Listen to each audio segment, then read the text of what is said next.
Calculate an average of fix cost, आप total fix cost को output से divide करोगे.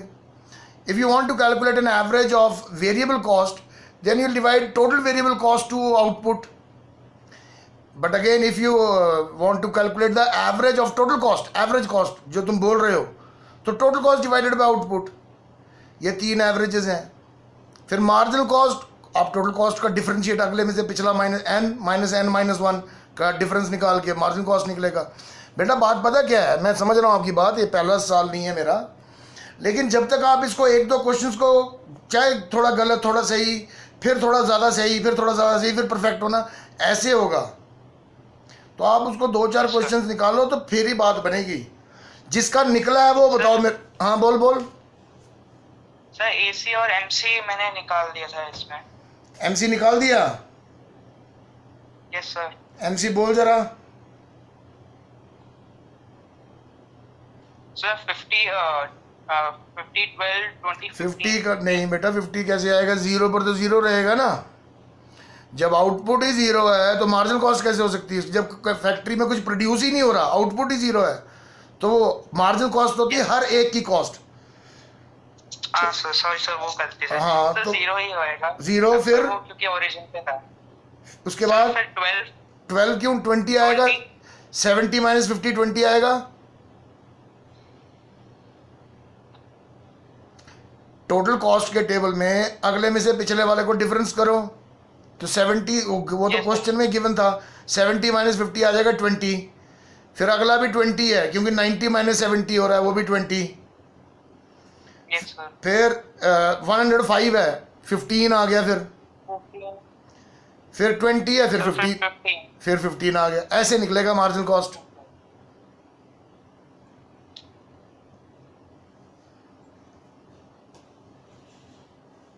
अच्छा, और किसने टोटल वेरिएबल कॉस्ट किसने निकाला है वो बताओ जरा. सर मैंने निकाल लिया है. बोल जरा टोटल वेरिएबल कॉस्ट. पहला डैश. हाँ 0 डैश 20 बोलो कोई नहीं. 40 हाँ 40 हाँ 55 70. हाँ ठीक है, ठीक पुत्र, ठीक. अच्छा, अभी वो फिल इन द ब्लैंक वाले क्वेश्चन पे आओ.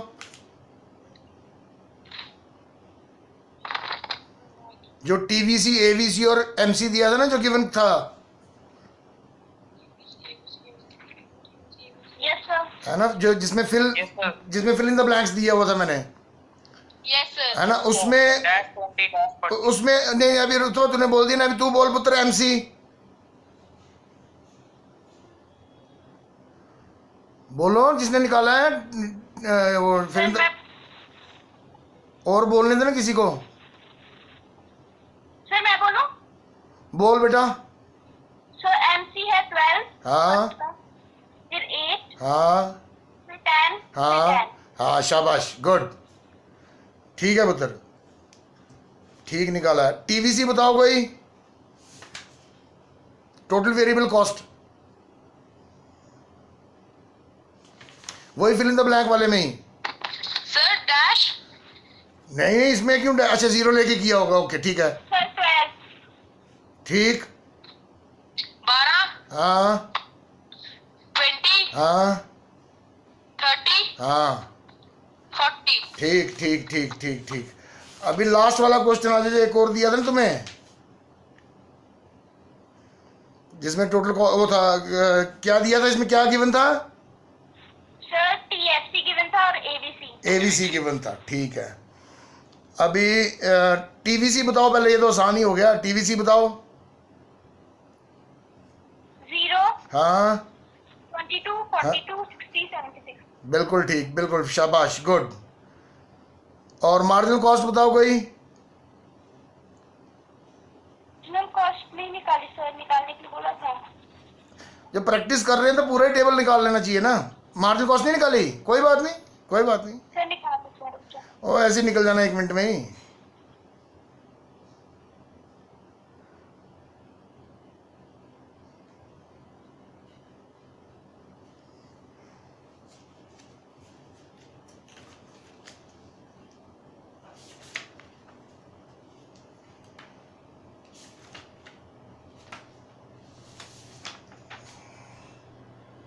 यार स्ट्रेंथ बहुत है क्लास की।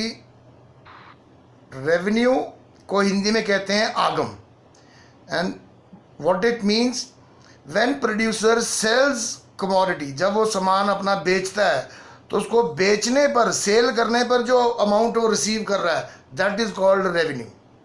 ठीक है, बड़ा सिंपल सा है। Revenue refers to the amount received by a seller. अब इसमें सेलर लिखना जरूरी है। Amount received by a seller by selling an number of commodities.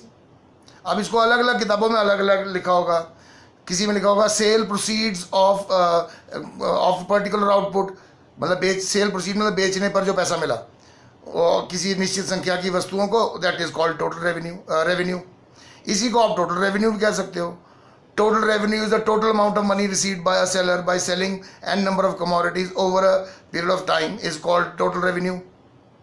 किसी एक गिवन टाइम पीरियड में एक सेलर ने जितना भी सामान बेचा, जैसे ज़्यादातर हम कैलकुलेट करते हैं मंथली या क्वार्टरली या हाफ ईयरली या एनुअली, तो वो सर्टेन टाइम पीरियड्स है ना, नहीं तो वो तो चलता ही रहता है, खर्चा रेवेन्यू आता ही जा रहा है। तो टोटल कब तक निकालना हुआ, तो टाइम पीरियड भी इसलिए मेंशन कर लिया। तो टोटल रेवेन्यू या रेवेन्यू इज द टोटल के केस में टोटल वर्ड लगा लो। Total amount of money received by a seller by selling an number of commodities is called total revenue. अच्छा, average revenue. Average revenue is revenue received per unit of output sold. ऐसे निकलेगा ना।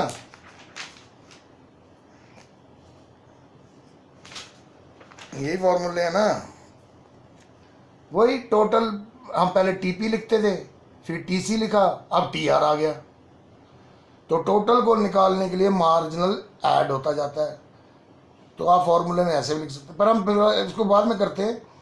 वैसे basic concept तो आपको clear हो गया होगा। आपने पहले टीपी एपी एमपी पढ़ा, total product, average product, marginal product. फिर अभी हम कर रहे थे total cost, average cost and marginal cost. अब आ गया total revenue, average revenue and marginal revenue.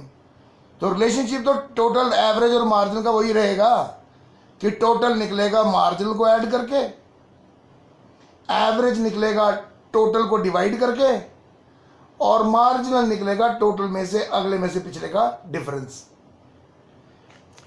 लेकिन एवरेज रेवेन्यू ऐसे ही होगा ना। मान लो units sold 10,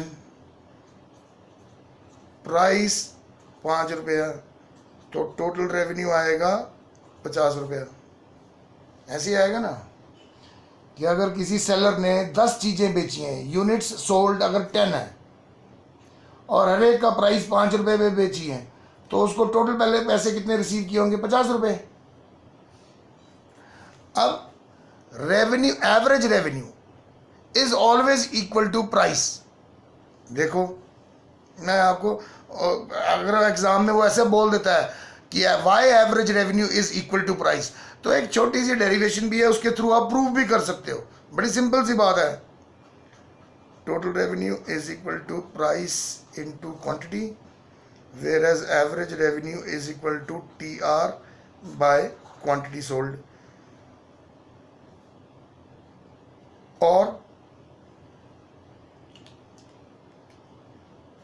average revenue is equal to P into Q divided by Q। तो Q कैंसिल हो जाएगा, therefore AR is equal to price. देखो हम इतना जानते हैं कि टोटल रेवेन्यू, अभी तो एग्जांपल लेके बताया आपको मैंने कि टोटल रेवेन्यू हमें मिलता है प्राइस इंटू क्वांटिटी, कि किस प्राइस पे बेचा और कितनी यूनिट्स बेची। और एवरेज रेवेन्यू का फॉर्मूला होता है total revenue divided by output या क्वांटिटी सोल्ड। तो हम TR को होता है P इंटू Q, तो इस TR की जगह हम P इंटू Q लिख सकते हैं ना, सब्स्टिट्यूट कर सकते हैं। तो डिवाइडेड बाय Q कैंसिल हो जाएगा, और average revenue is always equal to price.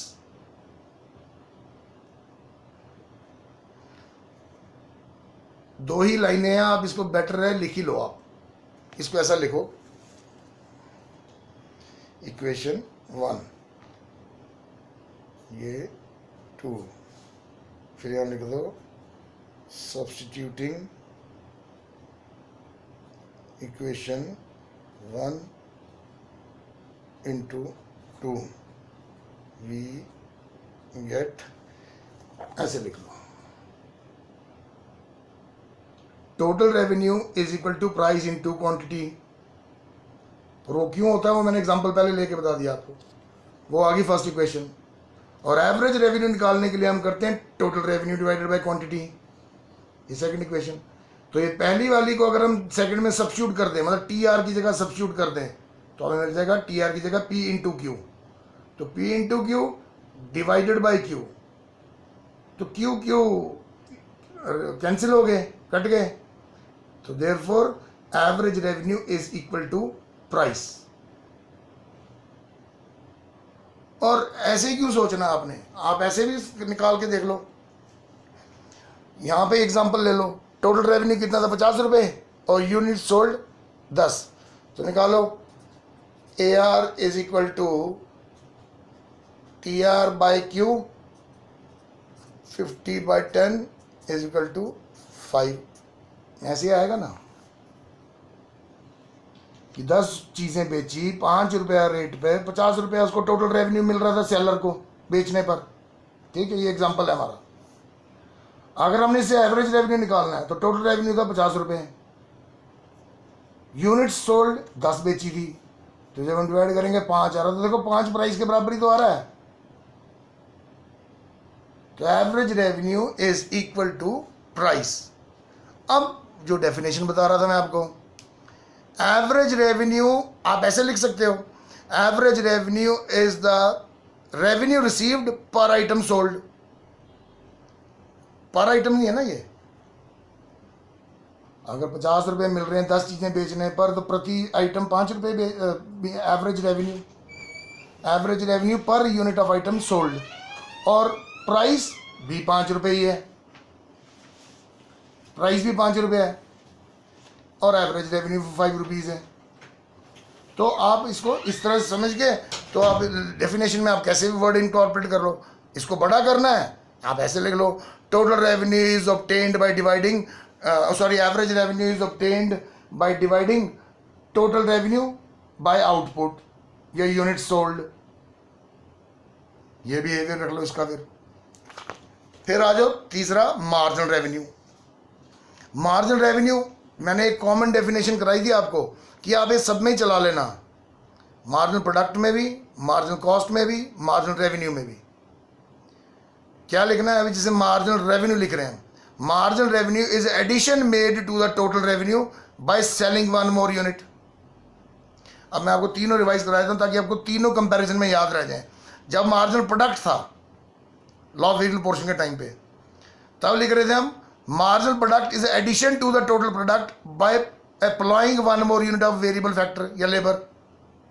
उसमें तो वही चीज़ बढ़ रही थी ना, फिक्स्ड फैक्टर फिक्स था, लेबर ही 1 2 3 4 हो रही थी। तो by applying 1 more labour total product में कितना एडिशन हो रहा है, वो मार्जिनल प्रोडक्ट था। जब कॉस्ट पे आ गए हम, तब उसको ऐसा लिखते थे कि marginal cost is addition to the total cost for producing 1 more unit. अब वो प्रोड्यूस करने की कॉस्ट होती है, सामान बनाने की लागत होती है ना। When you produce goods then you need to pay for that production, that is cost.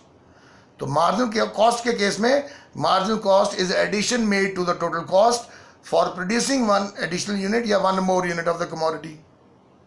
अब हम कर रहे हैं marginal revenue. Marginal revenue is addition made to the total revenue by selling 1 more unit of the commodity. जैसे 10 चीजें बेच रहा था, अब उसने एक और चीज बेची 11, तो टोटल हो गया 55। इसी एग्जांपल को लेते हैं, पहले 10 बेच रहा था 50 रुपये मिल रहे थे उसको, अब वो 11 बेच रहा था 55 रुपये मिल रहे हैं। तो टोटल रेवेन्यू में एडिशन कितना हुआ, पहले 50 था, अभी 5 55 हो गया, तो एडिशन हुआ 5 रुपीज़ का। तो वही है ना मार्जिनल रेवेन्यू, उसी को हम डिफाइन कर रहे हैं कि तो marginal revenue is the addition made to the total revenue by selling 1 more unit. 10 से 11 हमने एक और यूनिट बढ़ाई, तो और वही टेबल में वैसे ही निकलेगा टोटल रेवेन्यू के केस में, अगले में से पिछला माइनस करने में। तो ये आ गया रेवेन्यू का मीनिंग, और टोटल रेवेन्यू, एवरेज रेवेन्यू और मार्जिन रेवेन्यू का भी मीनिंग और डेफिनेशन और फॉर्मूला तो खैर उसके डेफिनेशन के बीच में ही है, ठीक है। फिर अब आ जाओ इसका रिलेशनशिप।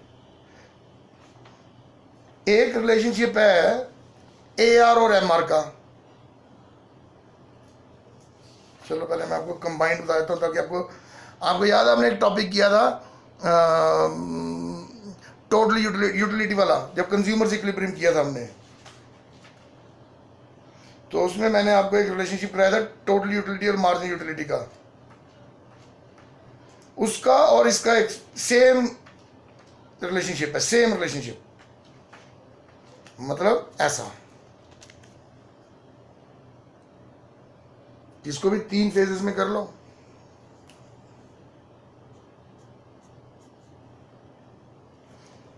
पहला, when total revenue increases at an increasing rate, then margin revenue also increases.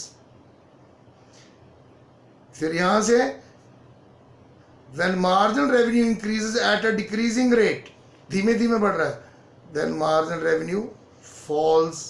देखो नेगेटिव स्लोप है। ये कर्व हम ऐसे भी बना सकते हैं,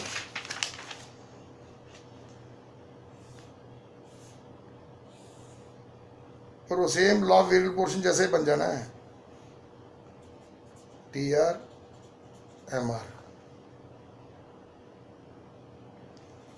लेकिन वो फिर ज़्यादा ही वो हो जाएगा। आप इसको इस तरह से समझो 3 स्टेजेस में कि when total revenue increases eight increasing rate. Increasing rate का मतलब वही होगा जब मार्जिन रेवेन्यू बढ़ रहा होगा, कि हर अगला आइटम बेचने पे ज़्यादा पैसा मिल रहा है, इंक्रीजिंग रेट। तो जब इंक्रीजिंग रेट होगा तभी मार्जिन रेवेन्यू भी बढ़ेगा। लेकिन जब इस स्टेज में margin revenue total revenue increase करेगा एट अ डिक्रीजिंग रेट, कि वो टोटल कुल जो पैसा मिल रहा है सेलर को इंक्रीज हो रहा है but at a decreasing rate, धीमे धीमे, तब मार्जिन रेवेन्यू फॉल्स या डिक्रीज होता है। और when total revenue is maximum या कांस्टेंट, इसको वर्ड वही लॉ ऑफ वेरिएबल पोर्शन वाला ही है उसमें, उस टाइम पे मार्जिन रेवेन्यू 0 होता है। और थर्ड स्टेज में when total revenue falls, margin revenue goes negative. तो ये रिलेशनशिप था टोटल यूटिलिटी और मार्जिन यूटिलिटी का। बिहेवियर बड़ा सिंपल है कि जब भी टोटल इंक्रीज करेगा इंक्रीजिंग रेट पे, तो मार्जिनल भी इंक्रीज करेगा। और देखा जाए तो वो उल्टा ही है, क्योंकि मार्जिनल इंक्रीज कर रहा होता है, कोई भी मार्जिनल प्रोडक्ट हो, मार्जिनल रेवेन्यू, मार्जिनल कॉस्ट हो, क्योंकि वो इंक्रीज कर रहा होता है तो टोटल ज़्यादा तेजी से इंक्रीज कर रहा होता है। ये मार्जिनल हर एक अगला वाला ज़्यादा करेगा तो वो टोटल बहुत तेजी से बढ़ेगा ना। लेकिन जब हर अगला कम कम होता जाएगा तो टोटल धीमे धीमे बढ़ेगा। वही बिहेवियर डायग्रामेटिकली भी दिखता है कि जब मार्जिन रेवेन्यू इंक्रीज हो रहा है तो टोटल इंक्रीज हो रहा है फास्टर रेट, जब मार्जिन रेवेन्यू फॉल हो रहा है तो टोटल रेवेन्यू इंक्रीज कर रहा है डिक्रीजिंग रेट, जब मार्जिन रेवेन्यू 0 है टोटल रेवेन्यू कांस्टेंट है या मैक्सिमम है, और जब मार्जिन रेवेन्यू नेगेटिव है तो टोटल रेवेन्यू फॉल करने शुरू हो जाता है। तो आप ऐसा कह सकते हो कि टोटल के कारण मार्जिनल हो रहा है, या आप ऐसे कह सकते हो मार्जिनल के कारण टोटल हो रहा है। क्यों? क्योंकि दोनों आपस में कनेक्टेड ही तो होते हैं। टोटल निकालने के लिए हम मार्जिनल का सम ऑफ करते हैं, समेशन करते जाते हैं, और मार्जिनल निकालने के लिए टोटल का डिफरेंशिएट करते हैं। और इसी में क्यों, टोटल कॉस्ट ले लो, टोटल रेवेन्यू ले लो, सभी के केसेस में।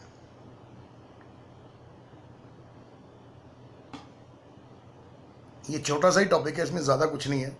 इसमें एक रिलेशनशिप है AR और MR का, क्योंकि ये टॉपिक आगे मार्केट का यूनिट है ना, उसमें हमारा फिर से कवर हो जाना है, उसमें रेवेन्यू कर्व्स आ ही जाएंगे तो फिर से आपका कवर हो जाएगा। लेकिन मैं आपको यहीं पे बता देता हूँ, क्योंकि हम रेवेन्यू पढ़ रहे हैं। रेवेन्यू में ज़्यादा कुछ नहीं है। रेवेन्यू का मीनिंग है टोटल रेवेन्यू, एवरेज रेवेन्यू और मार्जिन रेवेन्यू का मीनिंग और डेफिनेशन है, जो अभी समझाने की कोशिश की मैंने आपको।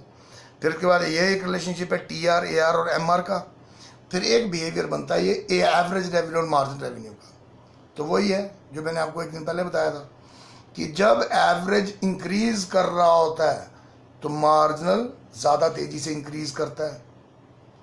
लेकिन उसको किताबों में इस तरह से लिखा होता है कि when average revenue rises MR is more than AR।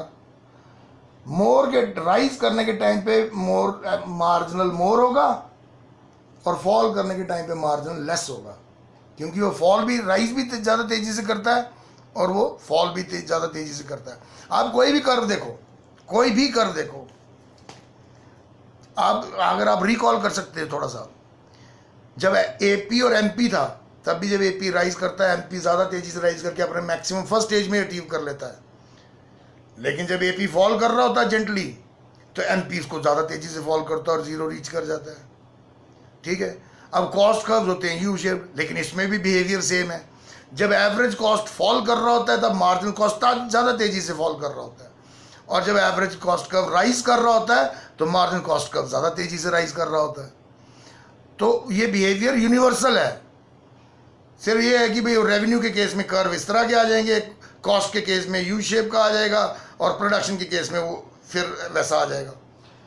तो वही बिहेवियर इनमें दिखता है कि when average revenue rises, marginal revenue rises at a faster rate, or you can say otherwise, when AR rises, increase कर रहा है, तब marginal revenue is higher than average revenue, वो से ज़्यादा ही होगा क्योंकि ज़्यादा तेज़ी से राइज कर रहा है।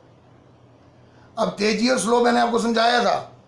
देखो एवरेज रेवेन्यू के केस में दोनों का एक स्केल ले लेते हैं, यहाँ से 2 और 10, इसको 2 से 10 पहुंचने में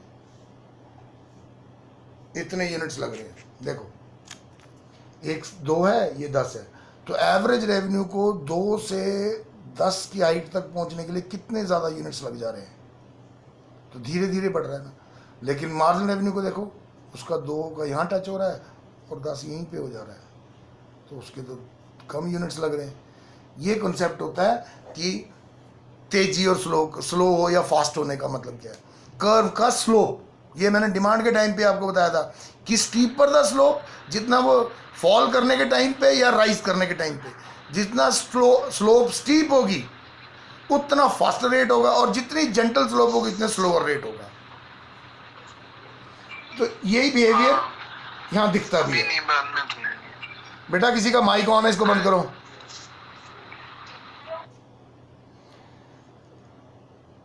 एक बिहेवियर आ गया ये कि when AR rises MR rises faster than AR, ऐसे लिख लो या ऐसे लिख लो कि when AR rises MR is more than AR। दूसरा बिहेवियर आ गया ये, उसका उल्टा ही है, when AR falls MR is less than AR। देखो इधर फॉल भी अब ज़्यादा तेजी से कर रहा है MR। वही स्केल उल्टा कर लो कि 10 से 2 आने के लिए इसको कितने यूनिट्स लग गए, और ये 10 से 2 जो है वो 3 यूनिट में भी आ गया मार्जिनल रेवेन्यू। तो इस सेकंड स्टेटमेंट को आप ऐसे लिख सकते हो कि when AR falls, average revenue falls, MR या marginal revenue falls faster than AR, ऐसे लिख लो। या आप उसको सेंटेंस को आप इस तरह से भी लिख सकते हो कि when AR falls MR is less than AR। ठीक, और फाइनल स्टेज है, फाइनल रिलेशनशिप है ये कि व्हेन AR इज कांस्टेंट, कि अगर एवरेज रेवेन्यू कांस्टेंट वैल्यू है तब एवरेज रेवेन्यू और मार्जिनल रेवेन्यू दोनों बराबर होते हैं। MR is equal to AR। आएगा ये टॉपिक आगे परफेक्ट कंपटीशन में, क्योंकि मार्केट ही ऐसी है, उसमें रिपीट होएगा और आपको ये भी समझ में आएगा कि ऐसा क्यों है। बड़ा सिंपल सा लॉजिक है, कोई रॉकेट साइंस नहीं है। लेकिन ये AR और MR का रिलेशनशिप है 3। When AR rises MR rises faster than AR, when AR falls MR falls faster than AR, and when AR is constant then MR is equal to AR। ठीक है, and that is all about your revenue। अब इसमें शायद book में दिए होंगे आपको वो शेड्यूल वगैरह, लेकिन ये सिंपल है बेटा, ये सिंपल है कॉन्सेप्ट ऑफ रेवेन्यू, क्योंकि इसमें 3 ही केसेस है ना। देखो फर्क बताता हूं मैं, प्रोडक्शन के केस में था 3 ही column, TP AP MP। Revenue के केस में भी 3 ही कॉलम है, TR AR MR।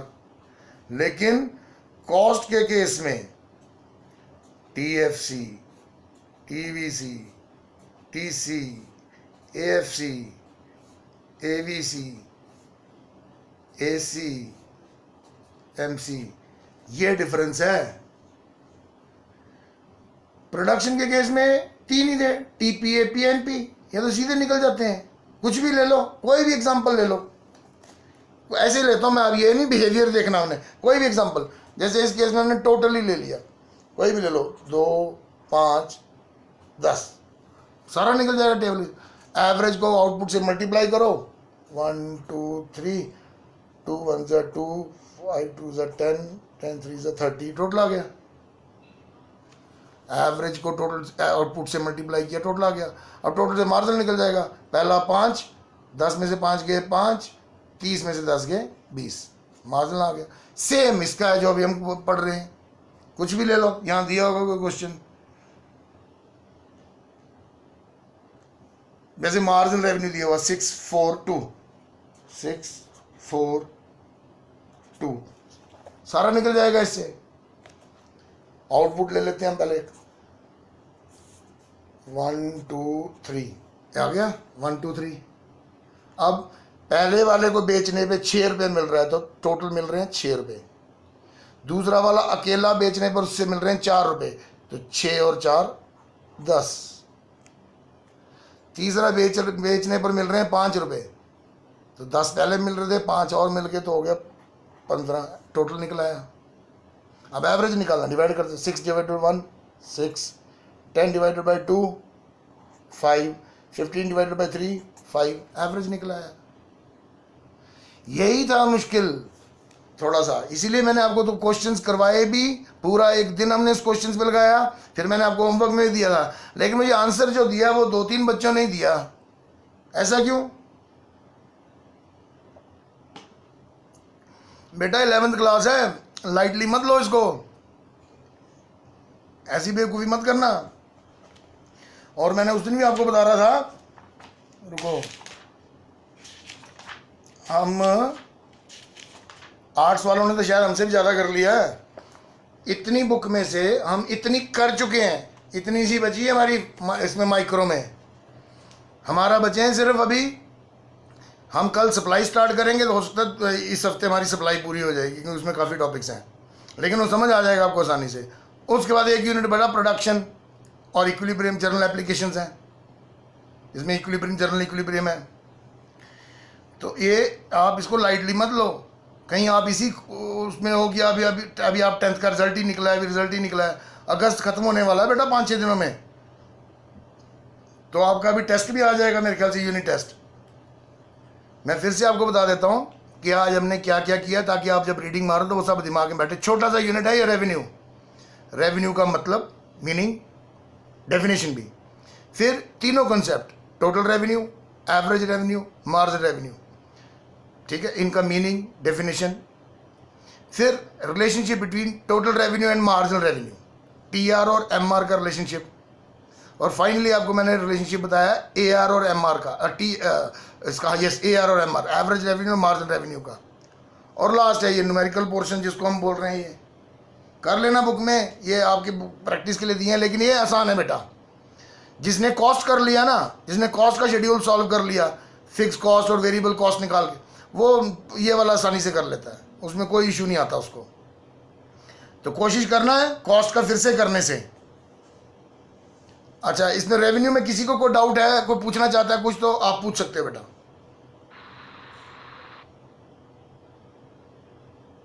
If you want to ask something you can ask बेटा।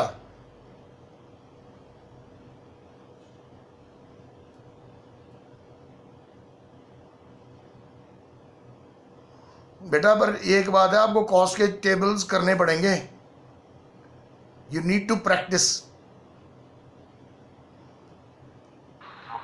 हाँ, अभी आज 2-3 बच्चों ने, अभी मेरे क्वेश्चन देने का फ़ायदा क्या है, मैंने आपको 3 दिए थे क्वेश्चन और मुश्किल से 3 बच्चों ने आंसर दिया मेरे को, तो इसका मतलब बाकियों ने ट्राई नहीं किया। Sir excuse me sir. अरे वो क्या लिखा था बॉक्स में मेरे को पता नहीं चला यार। हाँ बोलो बेटा, क्या बोल रहे, बोलो पुलकित बोल। Yes sir. सर आप सर और क्वेश्चंस भेज सकते हैं क्या सर ग्रुप में? मतलब किस तरह के क्वेश्चन, प्रैक्टिस करने के लिए? सर यस सर, कॉस्ट से रिलेटेड। अच्छा मैं देता हूँ, मतलब आपकी चाहते हो मैं फिक्स डाल दूँ? यस सर, नहीं तो अभी दे दीजिए सर। लिखो यस सर। लिखो बेटा, 2-3 कर लोगे आपको बहुत फायदा हो जाएगा, लिख लो।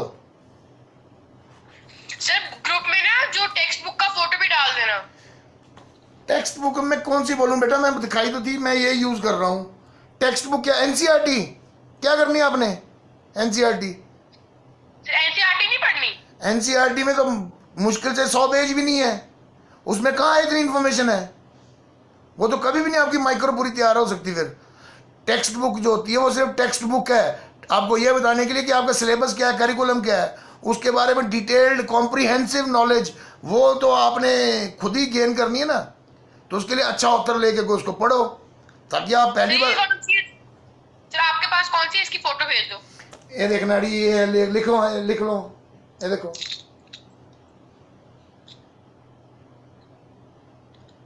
हाँ सर हो गया। अब ये नहीं मिलेगी तो कोई भी ले लेना, कोई प्रॉब्लम नहीं है बेटा। बुक्स का कोई इशू नहीं है, books are never an issue. Interest और ऑल इन वन चलेगी। उसमें क्वेश्चंस है, सिर्फ फर्क ये है उसमें क्वेश्चन आंसर टाइप में है, टॉपिक तो कवर कर रहा है, वो सारे टॉपिक तो सारे कवर कर रहा है ना पुत्रो।